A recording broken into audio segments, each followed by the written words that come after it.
What if the greatest threat to our independence after 60 isn't a sudden event but a silent process? A slow, quiet thinning of the very river of life that flows within us. It's not something we talk about at family dinners, but it's a fear many of us hold in the quiet moments. And today we're not just going to talk about it, we're going to meet someone who lived it. Her name is Carol, and for Carol, it began with the words she had loved her entire life. The ones she had curated for 40 years as a town librarian started to betray her. They would swim, just for a moment, blurring into a meaningless grey on the page. It wasn't her eyes. Her prescription was up to date. It was a dizzying, disorienting fog that would roll in without warning, stealing the simple joy of getting lost in a story. This was the first whisper of a problem far deeper than blurry text. This was the quiet, creeping challenge of poor circulation, a silent thief that had started to steal pieces of her world. Carol had always been defined by her sharpness. Her mind was a meticulously organized library of its own, full of stories, facts, and the birthdays of all 17 of her grandnieces and nephews. Her pride wasn't in wealth or status. It was in her unwavering reliability, her clear-headedness. But now, that foundation was cracking. The light-headedness wasn't just happening when she read. It would greet her some mornings, a dizzying welcome to the day. The brain fog would descend during conversations, making her grasp for a name or a thought that was right on the tip of her tongue. It felt, to her, like the early stages of erasure. The daily erosion was the cruelest part. It wasn't one big catastrophic event. It was 1,000 tiny paper cuts to her confidence. A moment of unsteadiness while tending to her plants felt like a tremor. A forgotten word in a conversation with her son felt like a failure. Waking up in the dead of night with a racing heart felt like a betrayal by her own body. Each instance was a stark reminder that she was losing the one thing she cherished most, her own sharp, dependable self. The fear was no longer abstract. It was a constant, unwelcome companion. And in that profound quiet, a single, devastating thought took root in her mind, a fear she had never dared to speak aloud. Am I disappearing? Will I become a ghost in my own life before I'm even gone? She watched that old oak, its branches gnarled but strong, a veteran of 100 storms. It didn't just surrender to the wind, it yielded, it bent, but its roots held firm. And in that moment, a quiet defiance sparked within her. This wasn't the end of her story. This was simply a new chapter, one that demanded a different kind of wisdom. The thought that followed was not a question, but a quiet declaration. There has to be a smarter way to stand strong. It wasn't about fighting her body with grueling workouts or complicated diets. It was about listening to it. It was about discovering a series of small, gentle shifts, tiny adjustments in how she sat, how she breathed, how she rested. Each one was a quiet act of reclamation. Reading was no longer a battle, it was a joy. Family dinners were no longer a source of anxiety. They were a source of connection. She was reclaiming not just her health, but the very moments that made her life her own. Carol's story isn't about a magic pill. It's about the profound power of small, intelligent choices. It's a story that so many of us can relate to, that feeling that our bodies are changing in ways we don't understand, and the fear that comes with it. Her journey from quiet worry to quiet confidence is possible for you, too. What Carol discovered is that you don't need to overhaul your entire life to protect your brain and heart. The most powerful changes are often the simplest, the gentlest, and the most overlooked. You've probably been told to exercise more, eat less salt, and manage your stress, and that's all good advice. But what if the key to better circulation and a lower stroke risk wasn't found in the gym, but in the way you're sitting right now? Or in a simple 40-second shift you can make just before you fall asleep tonight? Over the next few minutes, we're going to walk through 6 of these gentle, science-backed habits. We'll start with a foundational habit many of us neglect, and build our way up step by step to the single most surprising and powerful secret of all. You absolutely want to stay for this final revelation because it is a game changer that takes less than a minute and could protect your health for years to come. This is your time to feel strong, clear-headed, and in control. If you're ready to discover these insights with us, do me a favor and tap that subscribe button to join our community. And just a quick important reminder, all the information shared today is for educational purposes. Everyone's health situation is unique, so please consult your doctor or healthcare provider before making any significant changes to your health regimen, especially if you have pre-existing conditions or are on medication. Our goal is to empower you to have informed discussions with them. All right, let's begin with our foundational habit. Secret number 6, our foundational habit, the power of proper posture. Let's start with something we do every single day, often for hours at a time. Sitting. Have you ever thought about how you're sitting right now as you watch this? Is one leg crossed over the other? Are you slouched forward on the couch? This is the conflict. Our modern lives encourage us to sit for long periods, but the way we do it can quietly sabotage our body's most critical delivery system. We often think of posture as being about back pain, yet it's one of the most underrated factors in vascular health, especially for those of us over 60. Think about this for a moment. Your blood vessels are like a complex network of highways and roads. When we slouch, cross our legs, or sit in a slumped position, we're essentially creating roadblocks and traffic jams on those highways. The flow of traffic, your blood, slows down. This is particularly true for the circulation to your lower limbs, which already have to fight against gravity to send blood back up to the heart. Over time, this chronic low-level obstruction can lead to numbness, swelling, and can even increase the risk of a dangerous condition called deep vein thrombosis, or DVT, where blood clots form in the legs. To truly grasp how this works, let's use an analogy. Imagine your circulatory system is like a simple garden hose. When the hose is laid out straight, water flows through it powerfully and effortlessly. But the moment you put a kink in that hose, the flow reduces to a trickle. Slouching or crossing your legs is like putting a persistent kink in your body's hose. Your heart, the pump, has to work much harder to try and force blood through that narrowed passage. Therefore, by simply unkinking the hose, by sitting properly, you allow your heart to do its job with ease, ensuring every part of your body gets the oxygen and nutrients it needs. So, here is the powerful, yet simple solution. The payoff is in creating the ideal sitting posture. Aim to sit with your back supported and straight, but not rigid.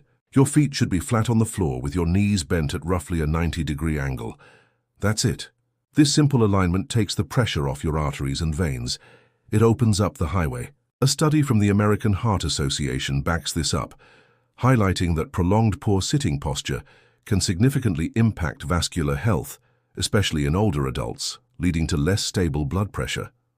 This isn't about being perfect all the time. It's about building a new awareness. Every time you sit down at the dinner table in your favorite chair, take 2 seconds to check in. Are my feet flat? Is my back supported? It's a tiny habit that makes a world of difference. Secret number 5. A simple circulation boost, the gentle leg elevation. All right, we've corrected our posture, which is a fantastic foundation, but what if we could give our circulation an even more direct helping hand, especially after a long day? This brings us to our next insight. A simple adjustment that your legs will thank you for.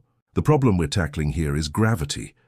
It's a constant force that our bodies, particularly our veins, have to fight against every single day. As we age, the valves in our leg veins that help push blood back up to the heart can become less efficient. This can cause blood to pool in our lower extremities, leading to that familiar feeling of heavy, tired or swollen legs and ankles. This isn't just a matter of comfort. It's a sign that your circulation is struggling. The tension here comes from a feeling of helplessness. You've been on your feet, or you've been sitting for a while, and your legs just feel heavy and achy. It's easy to dismiss this as just a normal part of getting older. However, what science is increasingly telling us is that this venous pooling, if left unaddressed, is a significant risk factor for more serious issues, including varicose veins and those dangerous blood clots we mentioned. Let's use another analogy to make this clear. Imagine your leg veins are a series of one-way streets heading uphill to your heart. The little valves in your veins are like traffic lights that are supposed to turn green to let blood go up, and then red to prevent it from sliding back down. As we get older, some of those traffic lights can get a bit faulty, letting some traffic, the blood, roll backward and cause a pileup. This pileup is what we feel as swelling and pressure. Therefore, we need a way to make that uphill journey easier. And that's where the payoff comes in, and it couldn't be simpler. All you need to do is elevate your legs slightly. While you're sitting and reading or watching television, Just rest your feet on a low footstool, a stack of cushions, or even a thick book. You only need to raise them a few inches above floor level. That's it. By doing this, you are effectively reducing the steepness of that uphill climb for your blood. You're giving those one-way streets a gentler slope. A study published in the Journal of Vascular Surgery confirms that even slight leg elevation can significantly reduce venous pressure and prevent fluid buildup. You're not just relieving a symptom, you're actively helping your circulatory system function more efficiently. Pairing this with a few gentle ankle rolls or toe taps is even better, as it activates the calf muscles, often called our second heart, to help pump that blood upward. It's a small change with a big beneficial impact. Secret number 4. The posture reset, the 40-second wall stand. Now that we've addressed circulation from the ground up, let's turn our attention to the superhighway that connects our heart to our brain. This is where our next insight, a simple 40-second posture reset, becomes incredibly important. Here's the conflict. Over decades of leaning over desks, looking down at books, or even just dealing with daily stress, our neck and shoulders accumulate an incredible amount of tension. We might think of this as just a stiff neck, but it can have a much more serious consequence. This tension can gently compress the carotid arteries, the two major blood vessels that are responsible for delivering oxygen-rich blood directly to your brain. Even mild chronic tightness in this area can subtly reduce that critical blood flow.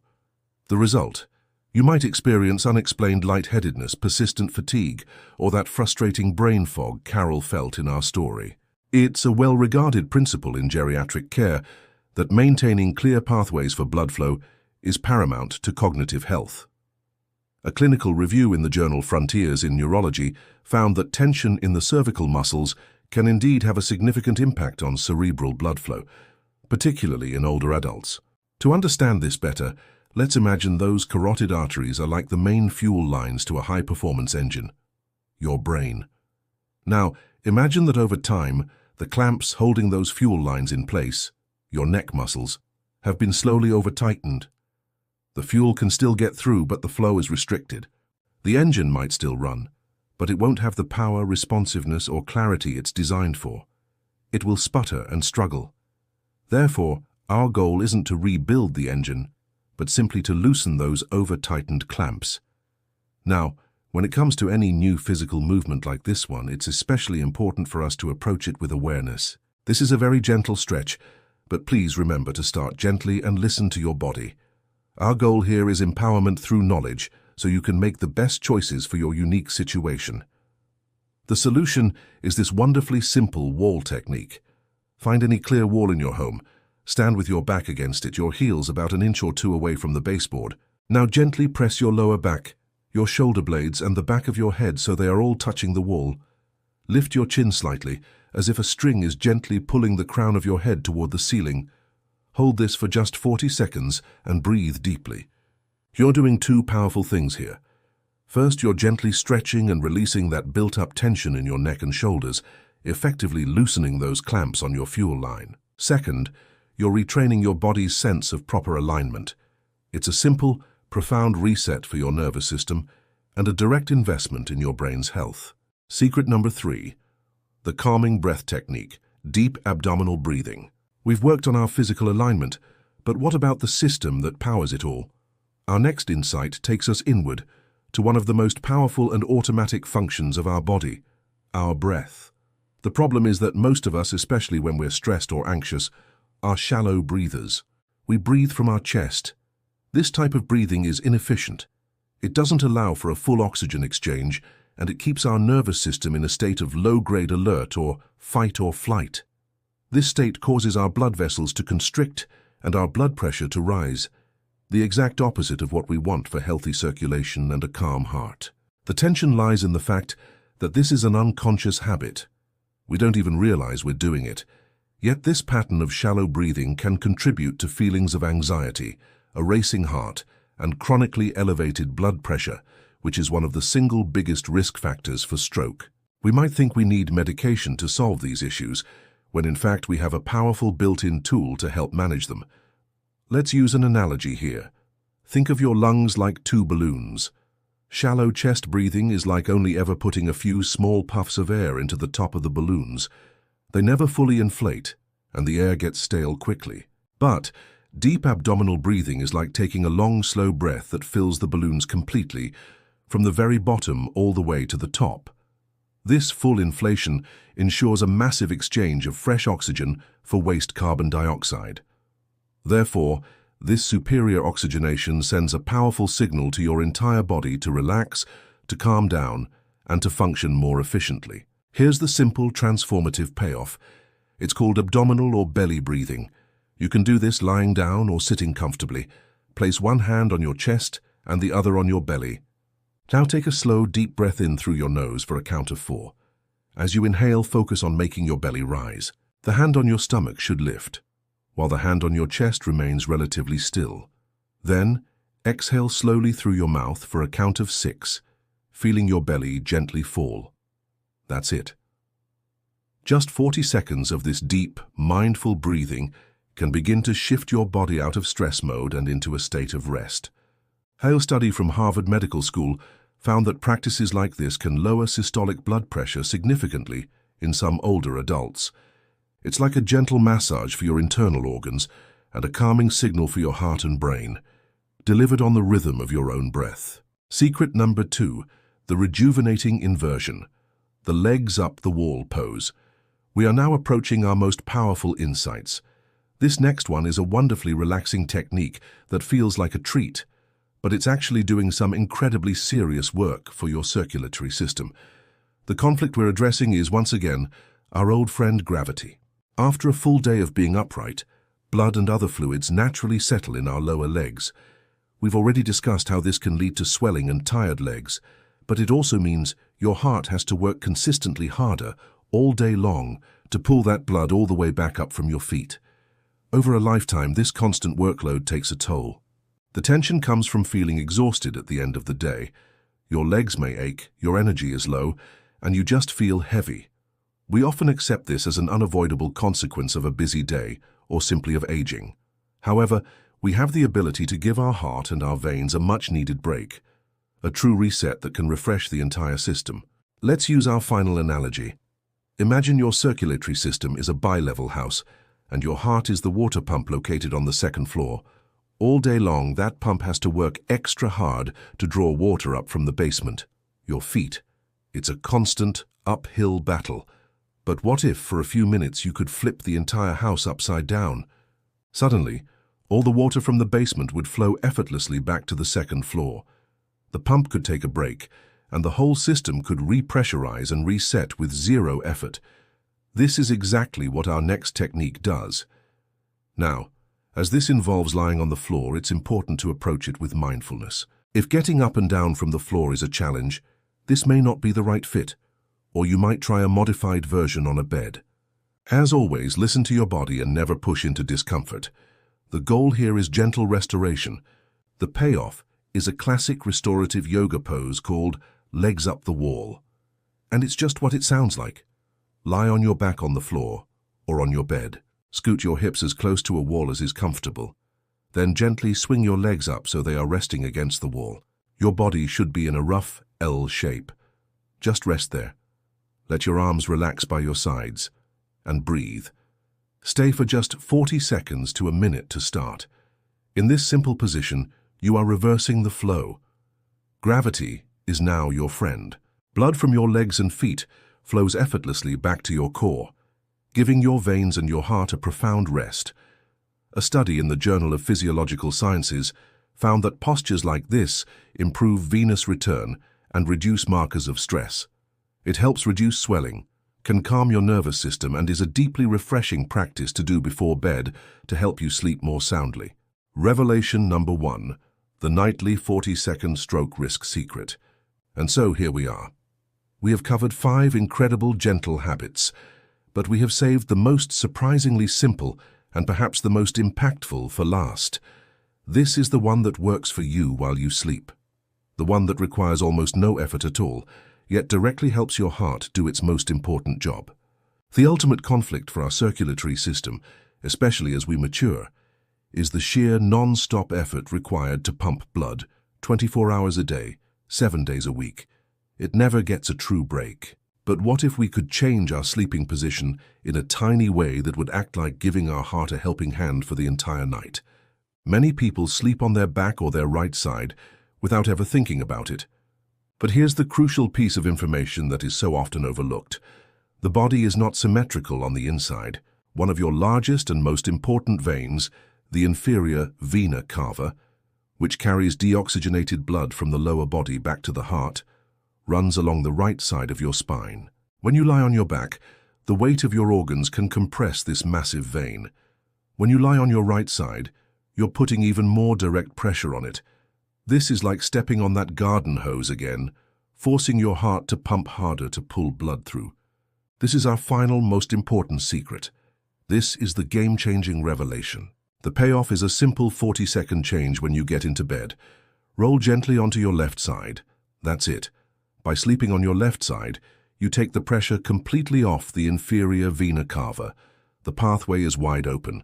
Blood flows back to your heart with maximum ease. Your heart doesn't have to work as hard. Your circulation improves, your blood pressure may lower, and your entire system can function more efficiently all night long.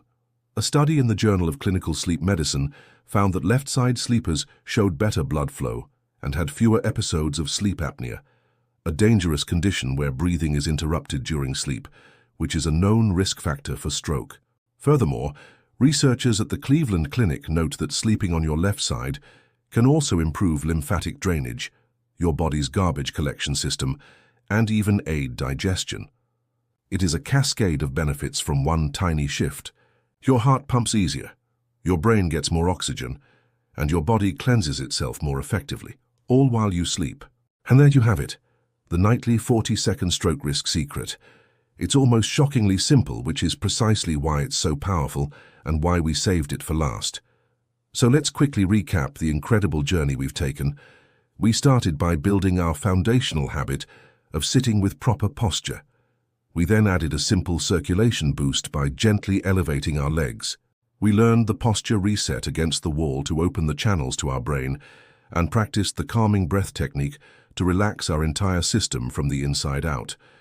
We gave our heart a rest with the rejuvenating inversion of legs up the wall, all leading to our final revelation, the profound circulatory benefits of simply sleeping on our left side. Each one of these is a small act of self-care. Together, they create a powerful routine that supports your heart, your brain, and your peace of mind. Which of these insights resonated with you the most? Was it the simplicity of the wall stand? Or perhaps the deep relaxation of the breathing technique? Or are you going to try our ultimate secret tonight? I would genuinely love to hear from you. Please share your thoughts in the comments below. If you found this journey valuable, please give this video a thumbs up so that others in our community can find it. And if you haven't already, be sure to subscribe and click that notification bell for more health wisdom tailored for us. Until next time, stay healthy, stay curious, and keep thriving.